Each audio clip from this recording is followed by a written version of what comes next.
ကလေးတို့ရေဒီနေ့ပြောပြမယ့်အကြောင်းအရာလေးကတော့မနာလိုခြင်းဆိုတဲ့အကြောင်းအရာလေးပဲဖြစ်ပါတယ်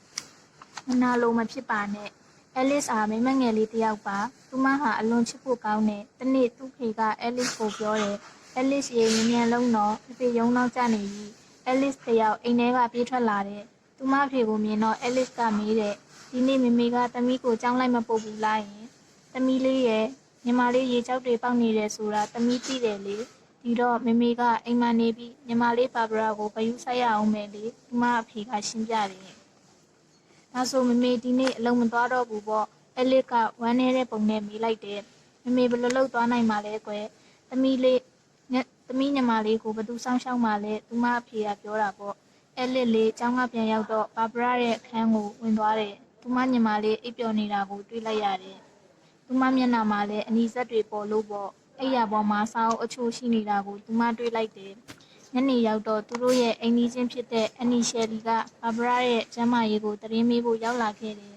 ။သူမကဘာဘရာအတွက်စပစ်သီးတွေပန်းသီးတွေနဲ့ပုံမြင်စာအုပ်တွေဝယ်လာတယ်။သမီးလည်းနေမကောင်းဘူး။သမီးကိုလည်းဂရုစိုက်ဖို့လိုတာပေါ့။ Alice ကပြောလိုက်တယ်။သူမတော်ကရေတာပေါ့။ Alice ဒါတွေကိုဘာဘရာခန်းစီဘာလို့ယူမသွားသေးရလဲကွယ်။သူမအမေကမေးလိုက်တယ်။အင်းမှာ Alice ကစိတ်မပါစွာနဲ့ပြောတာပေါ့။ Alice ဟာဘာဘရာရဲ့အိတ်ခမ်းထဲကိုဝင်သွားတယ်။ဘာဘရာကတော့နှိမ့်ချိုက်စွာအိပ်ပျော်နေတာပေါ့။ Alice ကသစ်သီးတွေနဲ့ပုံမြင်စာအုပ်တွေကိုအိပ်ယာပေါ်ချထားလိုက်တယ်။သူမလည်းဘာဘရာဘေးမှာထိုင်ချလိုက်တယ်။ဘာလို့လူတိုင်းကဘာဘရာကိုပဲဂရုစိုက်နေကြတာလဲ။အနီစက်တွေတစ်ရက်နှစ်ရက်နေပျောက်သွားမှာပဲဟုAliceလေးတွေးနေမိတယ်။သူမကဘာဘရာရဲ့အယုတ်ကိုယူလိုက်ပြီးအယုတ်လေးနဲ့လက်မောင်းကိုအားနဲ့ချိုးပစ်လိုက်တယ်။အကျိုးဆက်ကတော့အယုတ်လေးပျက်စီးသွားတာပေါ့။နောက်တော့သူမကဘာဘရာအတွက်အန်နီရှယ်လီဝဲလာတဲ့စပစ်သီးတွေကိုစားပစ်လိုက်တယ်။စပစ်သီးတွေလည်းကုန်သွားရောAliceတစ်ယောက်သူမရဲ့အပြုအမူတွေပေါ်ရှက်ရွံ့စိတ်ကိုခံစားလာရပါတော့တယ်။သူမအိတ်ခမ်းထဲကိုAliceလေးပြန်သွားတော့တယ်။အခန်းထဲကိုသူမအဖေဝင်လာပြီးပြောတယ်။ညစာစားရအောင်လေသမီးဘာတွေဖြစ်နေတာလဲ။သမီးကြည့်ရတာဝမ်းနည်းနေတဲ့ပုံပဲ။ဘာမှမဖြစ်ပါဘူး။ Alice ကလေးလံစွာပြောလိုက်တယ်။ခဏကြာAlice ကသူမအဖေကိုပြောလိုက်တယ်။ဖေဖေသမီးလုပ်ရက်အတွက်စိတ်မကောင်းဘူး။ဘာဘရာရဲ့အယုတ်လေးကိုသမီးဖြတ်စည်းလိုက်မိတယ်။စပစ်သီးတွေကိုလည်းစားလိုက်မိတယ်။သမီးဘာကြောင့်ဒါတွေကိုလုပ်ခဲ့တာလဲလို့သူ့ဖေကမေးတယ်။အဖေတို့အကုန်လုံးကဘာဘရာကိုပဲချစ်ကြပြီးသူ့အကြောင်းပဲပြောနေကြတယ်။ဘသူမှသမီးကိုမချစ်ဘူး။မျက်ဝန်းမှာမျက်ရည်တွေစို့ပြီးAliceလေးကပြောလိုက်တယ်။အလိုတွေတွေးနေရတာလဲသမီးလေးရဲ့ဘာဘရာကဖျားနေတာလေဒီတော့လူတိုင်းကသူ့ကိုဂရုစိုက်ရမှာပေါ့သမီးရဲ့ညီမလေးကိုချင်တာပါကွယ်သူမဖေကအကြံပေးလိုက်တယ်သမီး၄နှစ်အရွယ်တုန်းကရေကြောက်တွေပေါက်သေးတယ်ဖေဖေမေမေတို့အားလုံးကသမီးကိုပိုးမွေးတလုံးမွေးခဲ့ကြတာသမီးမမှတ်မိဘူးAliceလေးကပြောလိုက်တယ်ဒီနားကိုလား